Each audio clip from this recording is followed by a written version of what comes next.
In any circuit, electric current is given by I equal to 3 sin omega t plus 4 cos omega t. Find the RMS current, ठीक है।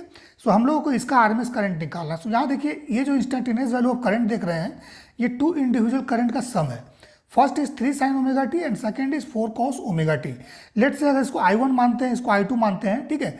सो किसी भी time पर अगर मान लीजिए आपको I का वैल्यू निकालना है, सो इसका और इसका सम होगा, means t equal to 2 second पे अगर मान लीजिए आपको निकालना है, तो t इक्वल टू 2 सेकेंड पे इसका क्या वैल्यू है, t इक्वल टू 2 सेकेंड पे इसका क्या इंस्टेंटेनियस वैल्यू है, ठीक है। दोनों का सम जो है ये आपका रिजल्टेंट इंस्टेंटेनियस वैल्यू आएगा, ठीक है। अब देखिए ध्यान से देखिएगा, ये साइन फंक्शन है, this is the cos function. So sine function क्या होता है, कुछ इस तरह से होता है, ठीक है। This is let's say it is I1, ठीक है, दिस इज t। और कॉस फंक्शन क्या होता है, कॉस फंक्शन इस तरह से होता है, ठीक है ना। So at t equal to 0 cos का वैल्यू क्या होता है, 1 होता है, बट t इक्वल टू 0 पर साइन का वैल्यू जो है यहाँ पर ये आपका 0 होगा, ठीक है। दोनों के बीच में फेस डिफरेंस कितना है, 90 डिग्री का है, क्योंकि हम लोगों को पता है कि जो साइन थीटा होता है that is equal to cos 90 degree minus theta, ठीक है। सिंपल है, दोनों के बीच में 90 degree phase difference, 90 degree phase difference ये दोनों फंक्शन के बीच में होता है, ठीक है। सो अगर मान लीजिए 3 sin ओमेगा टी है, ठीक है। सो इसका मैक्सिमम वैल्यू कितना है, this is the maximum value 3 और यहाँ पर इसका मैक्सिमम वैल्यू 4 है, ठीक है। मीन्स ये जो मैक्सिमम वैल्यू अटेंड कर रहा है दिस इज 3 एम्पियर, ठीक है, करंट है, सो एम्पियर। और यहाँ ये जो मैक्सिमम वैल्यू अटेंड कर रहा है दैट इज द 4 एम्पियर, ठीक है। सो हम लोग को क्या करना है, सबसे पहले कि इन दोनों का रिजल्टेंट जो है उसका मैक्सिमम वैल्यू निकाल लीजिए, ठीक है। सो मैक्सिमम वैल्यू कैसे निकालेंगे, दोनों के बीच में फेस डिफरेंस 90 डिग्री है, ठीक है। और मैं आपको बता दूं कि जब हायर स्टडी में जाइएगा आप, सो जब उसमें इस तरह का क्वेश्चन सॉल्व कीजिएगा, सो करंट का ट्रीटमेंट वेक्टर की तरह हम लोग करते हैं, ठीक है।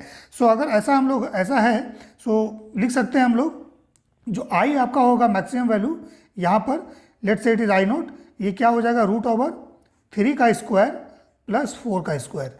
क्यों ऐसा होगा, क्योंकि दोनों के बीच में फेस डिफरेंस 90 डिग्री का है। मीन्स अगर एक करंट इस डायरेक्शन में अगर हम लेते हैं 4 एम्पियर, ठीक है, साइन है और ये कॉस है, ठीक है। दूसरा अगर इस डायरेक्शन में लिया हमने 3 एम्पियर, सो दोनों के बीच में ये 90 डिग्री फेस डिफरेंस है। और अगर इसको वेक्टर क्वांटिटी मानिएगा, सो दोनों का रिजल्टेंट जो निकलेगा कुछ इस तरह से आएगा, ठीक है।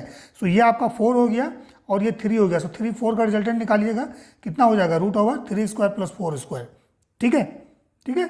दोनों के बीच में फेस डिफरेंस 90 डिग्री। और अगर याद होगा वेक्टर का फॉर्मूला, सो वेक्टर का फॉर्मूला यूज कीजिएगा। So I1 square plus I2 square plus 2 I1 I2 cos theta. So यहाँ पे कॉस 90 डिग्री, कॉस 90 डिग्री का वैल्यू कितना होगा, 0 होगा, देख सकते हैं यहाँ पर 0 है, कॉस 90 डिग्री इज 0, ठीक है। सो कॉस 90 डिग्री अगर 0 होगा तो बचेगा क्या हमारे पास, सिर्फ √I1 square plus I2 square, ठीक है। बट अगर ये फंक्शन यहाँ पर कुछ और हो, दोनों के बीच में एंगल मान लीजिए यहाँ पर साइन कुछ इस तरह का रहे, मान लीजिए फंक्शन कि दोनों के बीच में फेस डिफरेंस 90 डिग्री नहीं होकर 30 डिग्री रहे, 60 डिग्री रहे, सो उस केस में यहाँ पर ये कॉस थीटा वाला फॉर्मूला यूज़ कीजिएगा और एंगल का वैल्यू यहाँ पुट कीजिएगा, ठीक है। बट हमारे केस में 90 डिग्री है, so no issue.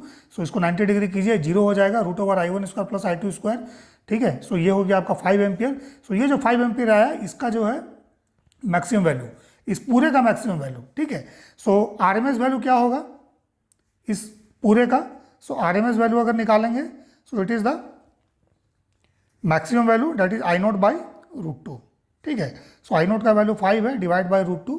So this is the RMS value of current in this case. अगर करंट इस तरह से गिवन है, दिस प्लस दिस, ठीक है। सो इसका RMS वैल्यू अगर निकालने बोले, सो इसका रिजल्टेंट मैक्सिमम वैल्यू निकालिए, divide by √2। So RMS value this, अब मैक्सिमम वैल्यू बोलेगा, so maximum value this one, ठीक है, मैक्सिमम वैल्यू ऑफ करंट, ठीक है।